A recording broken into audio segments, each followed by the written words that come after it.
So what are Pavel and Petr Macinka up to again? The dispute between the government and the foreign minister with the president of the Czech Republic is still ongoing, and although the president jokingly commented that if they don't let him go to the NATO summit, he'll go to ZZ Top instead, he's actually saying that he still expects to participate. Let's take a look at how it really is with the president's participation, whether the minister can actually block or forbid him, and what other actions Foreign Minister Petr Macinka could take against the president, and what the president could do against Petr Macinka. Because this dispute between the presidential office and the Chernin Palace is escalating, and in my opinion, it will likely lead to worse and worse conflicts rather than calming down in any way. And that's why I think it's good to prepare our society and you, dear viewers, and everyone you share this with, for what's ahead of us. Write in the comments whether you are more on the side of Pacinka Macinka or rather on the side of Petr Pavel, and let's get into it, because if you want to know more, you'll definitely keep watching.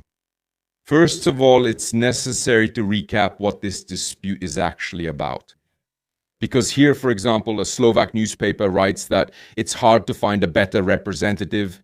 The Slovaks say they stand on Pavel's side in the dispute, or rather Slovak journalists, you could say. And the dispute really is about whether Petr Pavel will go or not go to the NATO summit.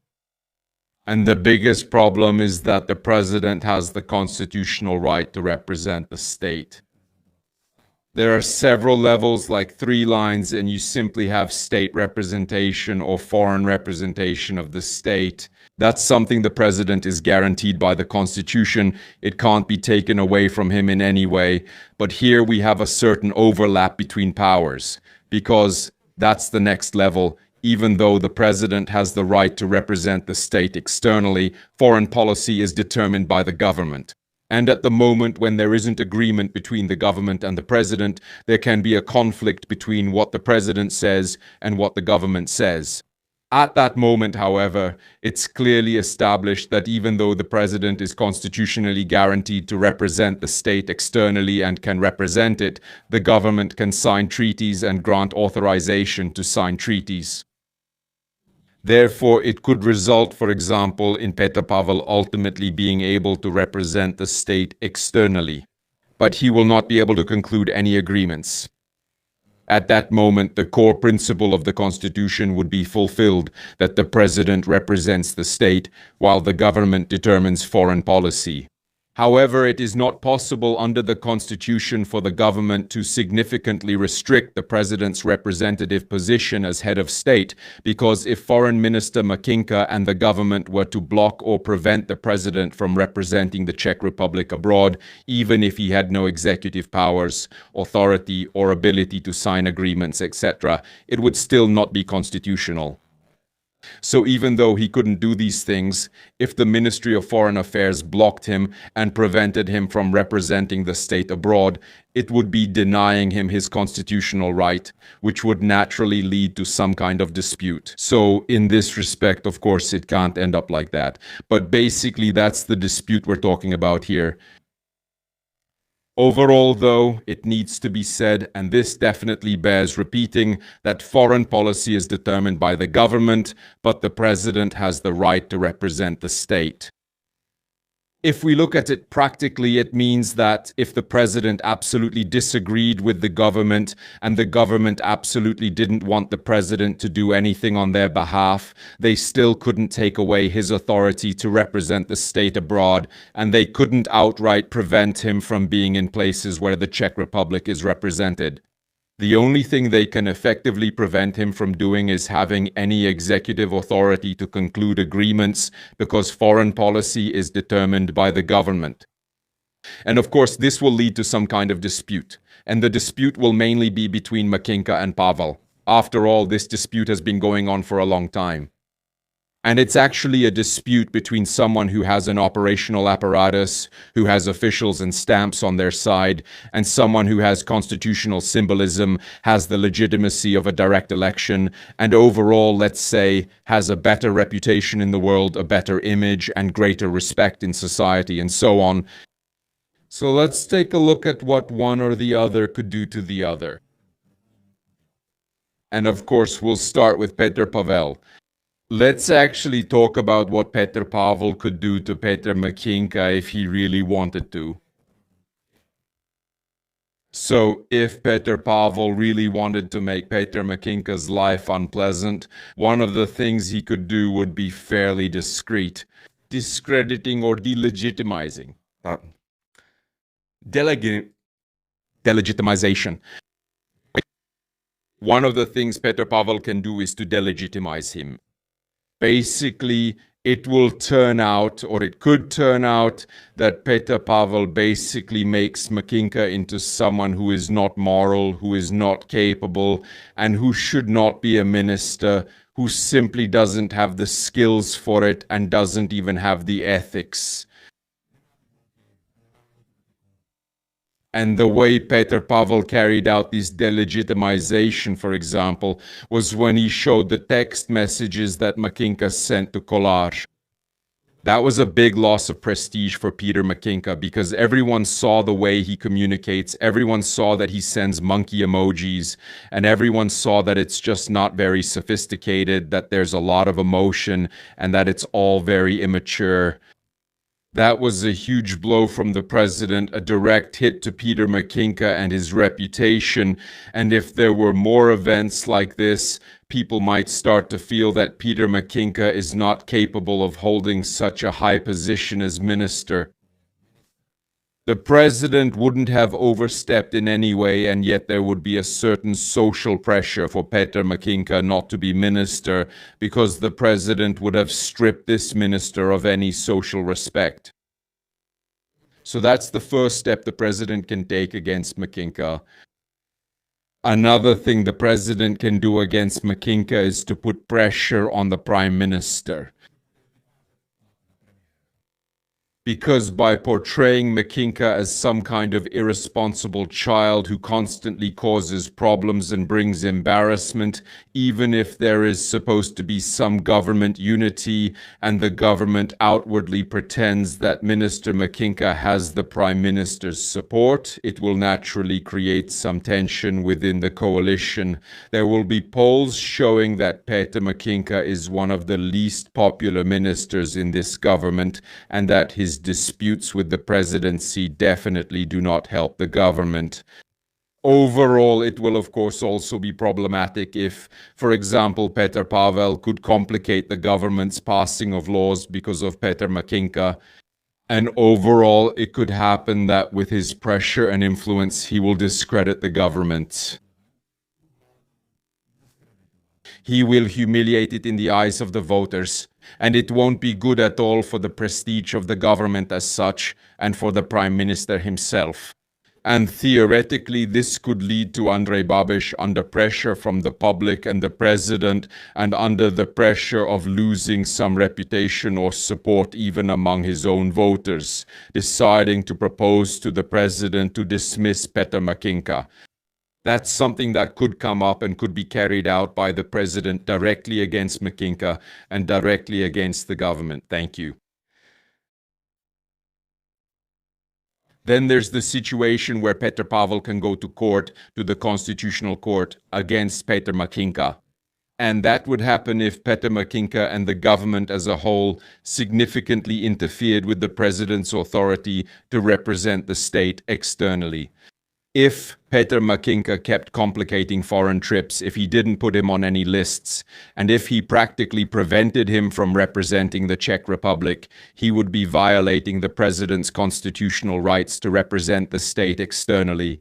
At that point, there could be a competence dispute which the president would file against the foreign minister or possibly the prime minister for denying him his right to actually represent the state. Of course, Macinka and the government would not have to grant the president the authority to sign or approve any agreements, but making it too complicated for him to represent the state externally could lead to the president feeling that his rights are being restricted. At that point, there would be a competence dispute and a constitutional dispute between the president and the ministry. The very existence of this dispute would severely damage Minister Macinka because it would mean that through his amateurish behavior and childish approach, he caused a completely unnecessary conflict between the presidency and the government. It would be all the more ironic that President Petr Pavel, whom Macinka kept subtly accusing of violating the constitution, would use the constitution against Macinka, while Macinka himself would not use the constitution against Pavel, because at that time he was afraid that the constitutional judges might rule against Filip Turek and Mr. Macinka. So, in this respect, the Constitutional Court is one of the threats that Petr Pavel could use if Macinka took his pressure campaign too far and abused his position as Minister of Foreign Affairs. Petr Pavel also has a huge advantage over Macinka in that this isn't his first day in politics, and most of his achievements weren't accomplished by taking pictures with Mr. Václav Klaus or Donald Trump, or by insulting people on social media, and he doesn't base his politics or support on trollish kids. Simply put, he has huge support in the security community. Most senators are behind him. Most high-ranking soldiers and people who are involved in security are simply behind Petr Pavel. And Petr Macinka does not have the support of the expert community. Just as the president could discredit Petr Macinka by building his media image as someone who is not entirely legitimate and, let's say, not entirely capable of performing ministerial work. Alternatively, Petr Pavel could humiliate Macinka by winning a constitutional dispute against him.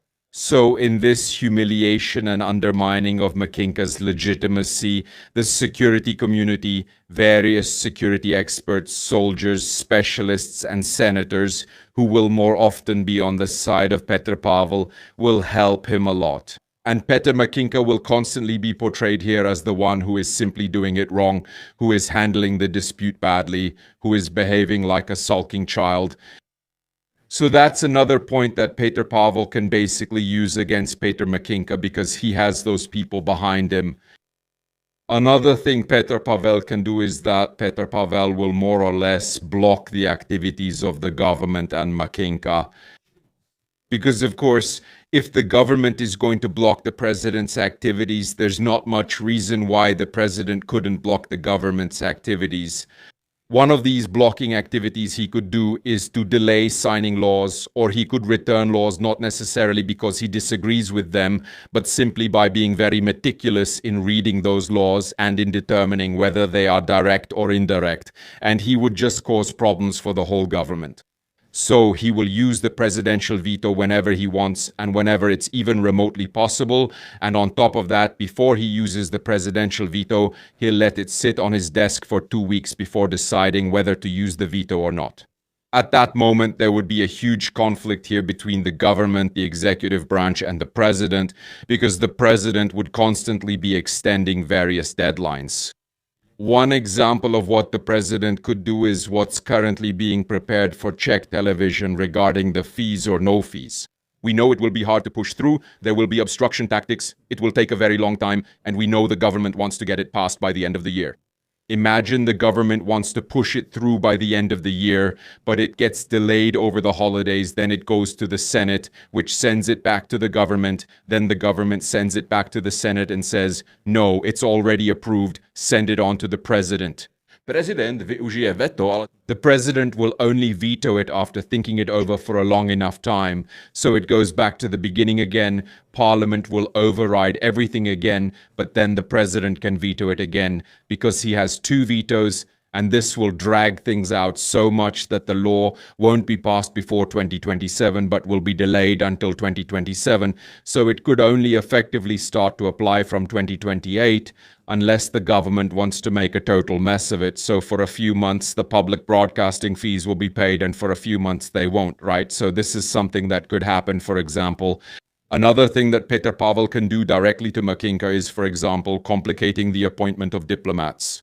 The president appoints diplomats, and that's something he could, for example, complicate, where he could be too picky and where more such disputes could arise. And another thing that Petr Pavel can use against Macinka is that he has a certain international aura. As I said, he's not entirely dependent on what domestic voters think of him, but he also has quite a good reputation. He was the commander of the military part of the NATO structure in Europe, or the highest-ranking military representative of NATO in Europe. He has a very strong track record in Brussels. The very fact that he is president gives him enormous contacts with statesmen, not only in Europe, but all over the world. Plus, the fact that he was, of course, the chief of the general staff and a general of the Czech army gives him more contacts in the military and security spheres. So this whole package of competencies and previous relationships and contacts can be used to discredit the government and Petr Macinka on an international level. That would, of course, be a brutal low blow not only to the government but also to the Czech Republic itself. But that's what Petr Pavel could theoretically actually do, and he has the means to do it, which could really make Macinka's life very unpleasant. But it's important to realize one thing, namely that all these things Petr Pavel can do are more or less symbolic, but that doesn't mean they're toothless. These are things that don't have any official stamp, that aren't set out in any formal document, maybe with the exception of approving those laws and diplomats, but they're things that influence voters. It affects people, not just ordinary people like us, but also the representatives of neighboring states, which will, of course, influence how those statesmen approach the Czech Republic. So these are the weapons he can use, and even though there are no official stamps, even though there aren't any proper legal powers, even though he might not have the ability to dismiss Macinka or anything like that, he can still make Macinka's job as foreign minister very, very unpleasant, to the point where Macinka might even step down on his own because it just isn't really worth it anymore. So this is what the president can do against Macinka. But what can Macinka do against the president? Well, he's also pretty well armed. Because, of course, Mr. Macinka's dispute with the president is a two-sided thing, and even Macinka can make things very difficult for Petr Pavel. And Macinka, unlike Pavel, doesn't really have any reputation. He's a nobody. He has no aura, nothing. He's insignificant. But he has officials, stamps, and laws on his side, which in itself is a strong enough force to significantly balance out the aura of the president and Petr Pavel himself. One of the things Macinka can try to do is to push Petr Pavel out of managing foreign policy. We've already said that he can't push him out completely, that according to the constitution he can't completely prevent him from participating in official representational events, but he can make him marginal. He can basically make it so that the president will still travel and represent, but he won't have the mandate to sign anything or conclude any agreements. At that moment, it would be obvious, and not only foreign statesmen, but also voters would actually feel that Petr Pavel is kind of unnecessary, that he doesn't really bring much to the state. And of course, if foreign statesmen also knew that Petr Pavel has this kind of relationship with the government and can't really negotiate anything because he doesn't have a mandate, permission, or any agreement from the government, then they wouldn't have much reason to meet with him unless there was some personal connection, or if it was a meeting as part of a summit where Petr Pavel would be present as part of a larger group. Look, if you had to choose whether to meet, I don't know, with the president or the prime minister of Hungary or Slovakia versus the president of the Czech Republic, about whom you know that at most you'll just have a coffee together but won't actually agree on anything, who would you choose, right? You'd likely pick a president or prime minister you can actually work something out with, rather than one you can't work anything out with. By the way, this is exactly what happened to Miloš Zeman, who basically wasn't really invited anywhere because they knew there was a split between what Zeman wanted and what the government wanted. So they knew inviting Zeman anywhere was completely pointless because he couldn't really agree on anything, right? So this could happen to Petr Pavel as well, that he might represent, but actually not really. Macinka could do that to Pavel. Another thing that Macinka could bring up is more or less notorious and symbolic, and that's the idea that the president is the opposition. Of course, this card has already been played, it's already happened, but he could play that card even more aggressively, really going all in, saying that if you vote for and support Petr Pavel, it's basically the same as if you were supporting ODS, or as if you were supporting the Pirates or Stan, which could, of course, make some voters uneasy. And it would take away from Petr Pavel that aura of, let's say, non-partisan authority, which gives him that strong support. He has huge support because people still believe that he is more or less nonpartisan and that he doesn't have any clearly preferred political party. A lot of people understand that he simply has a preferred political position, that we help Ukraine, we are in the EU, we are in NATO, we have good relations, we are, let's say, in some way liberal and open-minded. Yes, people understand that he has this position, but actually no one really knows which political party he prefers, which one is his party.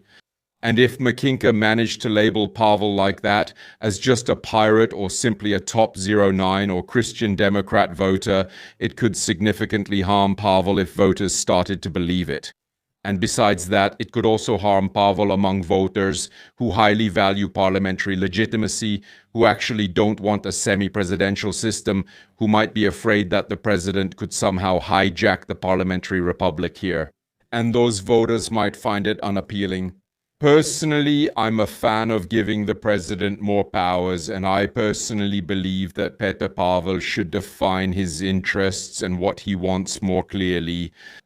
So personally, I wouldn't mind it, but if Petr Pavel still wants to keep this aura of being a nonpartisan president who doesn't harm anyone unnecessarily unless it's absolutely necessary, then this could hurt him. Another thing that Petr Pavel could get from Petr Macinka as a kind of nasty little gift is erosion of his image in the media. And we can already see that. Petr Macinka is trying to discredit Petr Pavel, discredit his competence, and make him look like a hysteric.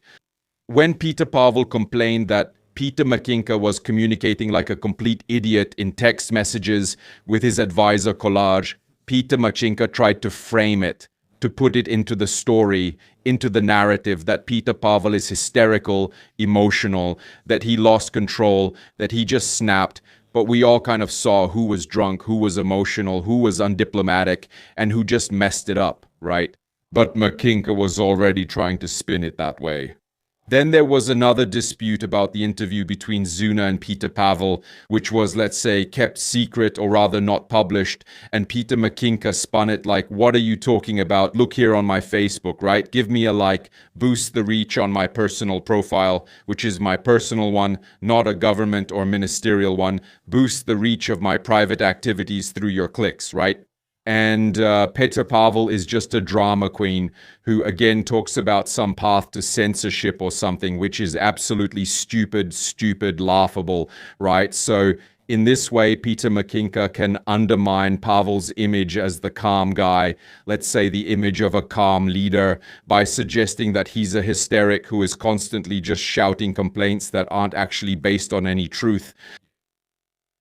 Another thing that is very important for Petr Macinka and could harm Petr Pavel is if the coalition stays disciplined, if they stand behind their people, and if, for example, Babiš doesn't let himself get rattled by Petr Pavel attacking Macinka, discrediting him on TV, talking about him as someone who is immature and incapable of doing his job. Yeah, if coalition discipline holds and if the politicians stick together, then that will be a problem. Problematic, because it will look like the president is trying to break up a parliamentary majority, some kind of government consensus, that he's clearly trying to make the government not work and so on, and that he's simply just sabotaging the Czech Republic.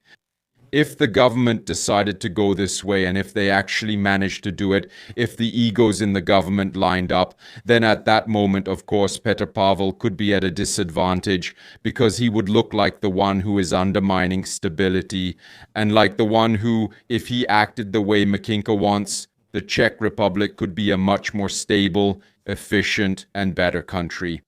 Therefore, in this regard, if the government maintains coalition discipline, it can really damage Petr Pavel's image. And of course, then we have the last thing, which is a bit at odds with the fact that Petr Pavel has an international aura, and it's more or less impossible for Mr. Macinka to achieve this, because he doesn't have this reputation, he has nothing. But if Petr Macinka somehow managed to spread abroad that Petr Pavel is violating the constitution, that he is actually going against the interests of the government, that others shouldn't deal with him, that he shouldn't be invited anywhere, and that he is the only one in the Czech Republic conducting foreign policy in some way, that it's the government and him, then at that moment, of course, Petr Pavel could be perceived by some statesmen as a security risk, as a reckless president, and that could worsen his international position. So just as Petr Pavel can damage Macinka's international position, or rather make it harder for him to gain any position at all since he doesn't have one, Macinka can at least try to damage Petr Pavel's international position, which is already established. So this is something Petr Macinka might perceive. He could definitely do this to the detriment of the president of this country. As for any kind of nějakého result, who is actually the stronger one here? In the short term, it seems that Macinka is the stronger one because he has the prime minister behind him, he has the government behind him, he controls the ministry, he controls the apparatus, he simply has access to the existing agenda, he has access to delegations, to institutions, and overall to the normal functioning of diplomacy. Simply and practically, he can take steps that will significantly complicate the president's day-to-day functioning. As for the longer-term perspective, Petr Pavel is potentially stronger there if he manages to convince the public that Macinka is simply a little asshole. In other words, to put it politely, that he is hysterical, emotional, simply irresponsible, and prone to excesses. That he's simply problematic. So if the president, through his legitimacy from direct election, through his high popularity, and through his capital, which is of course human capital, not financial but human capital, if he managed to accomplish this, then he could and would be able to destroy Macinka. In the long run, if this struggle continues and lasts for a longer time, I would bet more on Petr Pavel, that he will be able to crush Petr Macinka. But in the short term, I would say we'll see the president drawing the short end of the stick. And overall, I would rather bet that events in Ankara will play out according to what Babiš wants, what Macinka wants, and what the government wants, rather than according to what the president wants. And then we can talk about whether the president will go to Ankara anyway, but he won't have any real position there and will just be there to talk to people, and whether the reaction to this partisan trip, let's say, will be another round of clashes between the president and the government or some kind of calming down. Overall, I would say that if the cohabitation and wave of disputes continue, it will be fatal for Macinka. It will simply be the end of Macinka in politics. He's already quite discredited now, and now more socialist nonsense is being prepared, which will completely bury any right-wing identity of the motorists, which will lead to the death of this party and the rise of some other new little party, maybe Cuba's Our Czechia. However, overall, to sum it up completely, it would really be a huge mistake if this dispute lasted a long time, and in my opinion, Petr Pavel should try to de-escalate, which is what he is doing. He's trying to de-escalate without fully backing down. We just talked here today about everything Petr Pavel could do and everything Macinka could do against Petr Pavel. If that happened, it would brutally damage the Czech Republic. It would completely mess everything up here, but it could happen. So we can only hope that it doesn't happen. And given that we would theoretically hope it doesn't happen, meaning that the president won't use all his weapons and that Macinka won't use all his weapons, let's conclude that in that case, Macinka would win the dispute, because in the short term he has more leverage. But in the long run, politically, even if the dispute doesn't continue, Petr Pavel will win, because he'll come out as the one who stays in politics longer, who ends his political career with more respect, and who won't look like a complete idiot. So that's how I sum it up. That's how I see it. Please write in the comments how you see it. Come to the streams and let me know which university you think I should attend if I'm interested in politics, international law, geopolitics, war, and generally these kinds of things. Please recommend a university so I can improve as much as possible in what I do on this YouTube channel through my studies.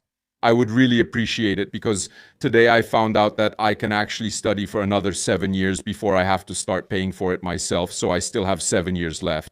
Even though I no longer have student status, since I'm already 26, I can still study for free at state universities, so I would need your recommendation on where to go if I'm interested in this and if we or I want to develop this channel by developing my knowledge, intellect, and education.